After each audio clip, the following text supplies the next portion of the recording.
I think I'd like to put like a deck there at some point. Get rid of those concrete stairs. Sort of build a deck around so the back of the chimney chase. Maybe out to here, just a smaller one. We're gonna get that concrete pad out. I'd like to build sort of like a covered space perhaps. A couple of these Norway spruce trees are looking like they're getting old. Might have to come down, a little fire pit. This is our hugel bed, just basically what we did with old sort of rotted wood. This really huge maple tree, daggone. Starting to leaf out, finally. Swing. We planted some hardy kiwi berries right over here, and some comfrey, which you can see popping up. So the hardy kiwi did not do well, but we planted it in the middle of summer. It was already really stressed out. There's a barn. You can see the coop over there. And the idea is that we're gonna have the coop. I ordered some wheels so the coop will be more mobile, and we'll just move the coop every couple days. The floor is kind of open, so like the chicken's droppings will just drop down and we'll fertilize the grass. Gotta organize that stuff over there. Here's the garden. So we have the tarps down because these beds are kind of foul at the moment. So we've got nothing really planted in there, some cover crop type stuff, but it didn't really come out good. Strawberries in that bed. Our garlic is looking good. Getting ready for these. In that little empty space there we have onions next to that garlic bed. That's the kids' bed right here. Over there we've got kohlrabi and kale, I believe. And Christina's also planted, she's planted all this stuff pretty much.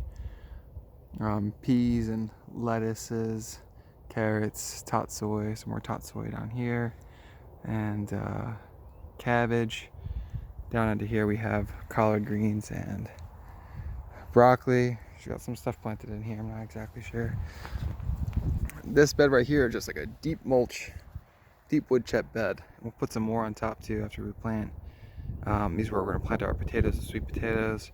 This tarp area is gonna be where we plant our corn. There's 3 apple rootstocks planted in there that I'm gonna train into an espalier.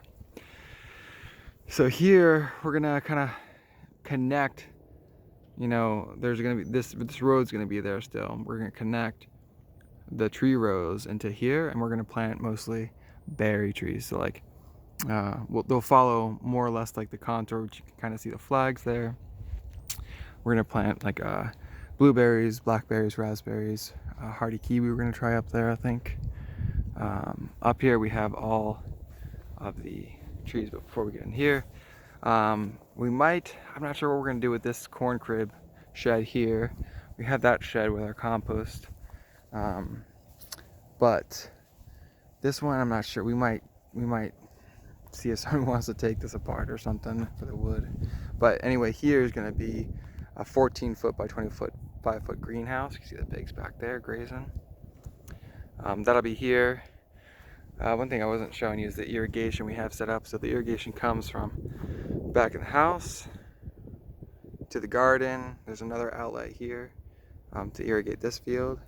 Shoots across here, and that is going to go to where our greenhouse will go. And then this goes up, tees up, goes up here to the nursery. So I'm probably going to take out these 2 groupings of trees here, these linden.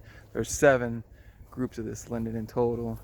And basically what I think I'm going to do is I'm going to take them down, and then you can see some more kind of odd flags here. This is more or less the contour here. And so do kind of like a hugel bed, what we did over there, here with all this wood here. So I'll kind of dig a trench, fill these logs up into there, the trunks from here and then the branches, and then backfill it with the soil. And we can kind of plant into there. It'd be a good way to keep excess water from traveling down to the greenhouse, really. Here's the start of a little mini nursery. Just got some leftover apple rootstocks that are planted in here. I've got 10 of them in here. And then some black locust that I took from Path Kids Little Play area. A couple hazelnuts planted in here. There's some wild hazelnuts. There's our wood chip heaven over there. We're gonna skip by this first row because this is what you get when you get cheap nursery stock. These little tiny twigs that aren't really doing too much. And here's where you get some bigger stuff. So this is a plum. Came even taller than this when we pruned it back pretty heavily. Actually, here's the top. So you can't really tell, but there's that. These are all planted on contour, more or less, a little bit off actually. So there's a pattern line, a pattern contour, and these are built based on that.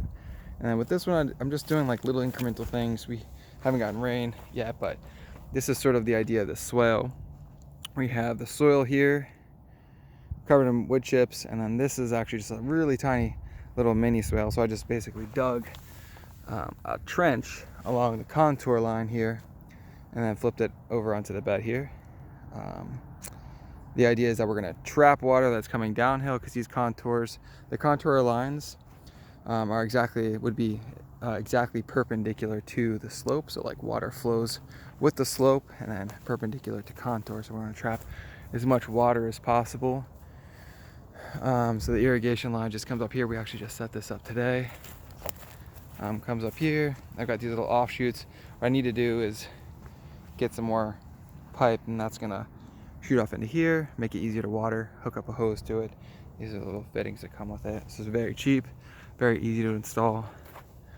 So here's a set of more contour lines, or beds on contour, basically tree rows.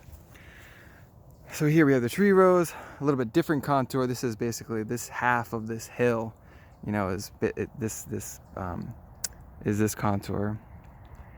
And then in the alleyways here, you see this is actually right here, and then there's down there's little patches of grass. I'm not exactly sure why, but everything else is just pretty sandy, barren, even when, you know, other things are pretty much greened up at the moment. So what we're gonna do, we're gonna do here is plant a cover crop. So we're using buckwheat. I also want to get some hairy vetch and some clovers in here to just create some vegetation, some biomass. So this is where this one ends.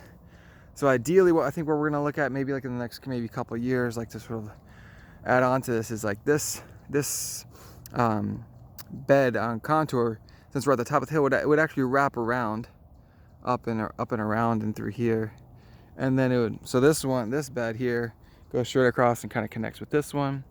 This one down here would connect with that one, and so on and so on. So like some of this we'll probably leave some of the trees that are already here, but we'll kind of clean this brush area up a little bit and plant some other trees on contour. Maybe some like fruit trees, or maybe just this is kind of some erosion areas in here. So just to try to mitigate erosion, plant some trees with good roots along that contour line.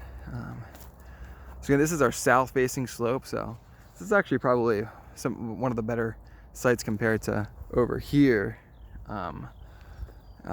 But it's just more of a smaller area. So we have some more fruit trees planted in here, as well as some larger trees that we're going to plant, some chestnuts and hazelnuts. Hazelnuts are small, but chestnuts and walnuts and stuff.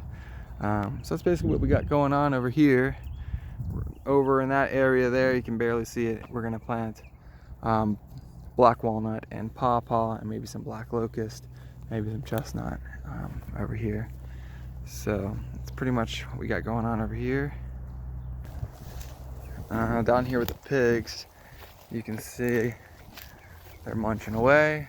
They eat lots of grass now, which is pretty cool. It's time to see the grass, the line here. I always love seeing like the line like in the pasture. It's not growing very well here because there's some hay here, but you can kind of see the line of where they've been grazing and then where they haven't pretty easily here. So there's some pretty cool pigs. We're liking them. Hoping they make some babies, but we'll see what happens. So it's kind of hard to see, but there's 1, 2, 3, and then there's 4, 5, 6, 7, 8, 9. There's all these apple trees planted, and there's just sort of the beginning of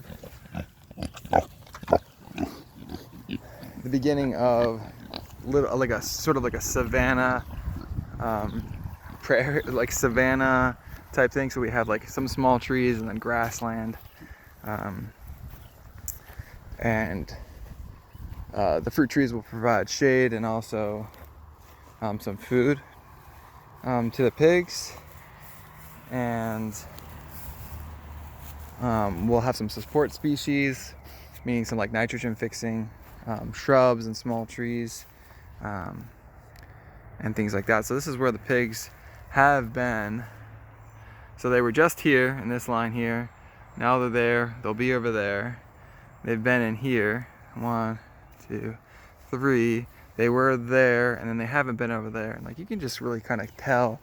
I mean, like there's the most growth is right here, and we didn't notice like a significant difference in pasture quality before we started bringing the pigs in, you know. But like this is looking really good. I don't know what type of grass this is that kind of grows more vertical, but we'll have to check that out. Whereas, you know, they were in here before, and this is where they were before they were out over there, up to about here, and then they were just recently here, and then pasture quality kind of dips down, it seems like, a little bit over here. And so I'm definitely interested to see, like, once they get over here, what it does, you know. It's kind of sparse, it's very sandy soil, so it's kind of drying out, not a lot of organic matter. So here's some more fruit trees here, and those back there's sea berries, which is a nitrogen fixing shrub with edible, very nutritious berries. There's some, you can see some more piles back there, some elderberry that Christina planted out there. And along here we're trying to get like a living willow fence, just sort of experiment to see what's going to happen. And so we've got a little bit difficult to see, but just these little sticks in the ground, and they're planted every 3 feet or so. I didn't notice that one of them had started to leaf out a little bit. There's some biochar, some charcoal that we made. This little guy, I don't know if this is a sign that he's brooding or maybe he's just kind of stressed out or something. Oh, sorry. It doesn't want to focus. Anyway, but this is an experiment to see if that works. That'd be kind of cool, as this fence is kind of slowly deteriorating and whatnot. So that's kind of what we have. This little biochar pit here is where we made the biochar in. And yeah, so like part of the idea too is that we're gonna kind of clear just a little bit back there, and have a living fence that would go all around the perimeter of this entire pasture and really out over and around like the fruit tree area towards the south of it. So that's a little bit of what we got going on over here.